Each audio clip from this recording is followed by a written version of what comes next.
So guys, ito yung transient na nakuha ni Ma'am Arnie. She's on the CR ngayon, lalabar.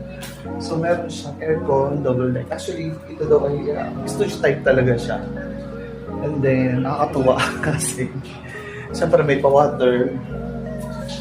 Ito pinakausok sa lahat. Okay na sa akin kahit walang pa-water. Basta meron sila heater because I love coffee. At bukod pa dyan, may pang-cookies sila. May toothbrush. At yung toothpaste nila, hindi yung toothpaste kundi talaga Colgate. At meron silang free dinner. This one's the dinner.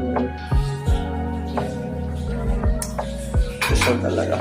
At mayroon pa bang po, may pa-TV at meron Wi-Fi.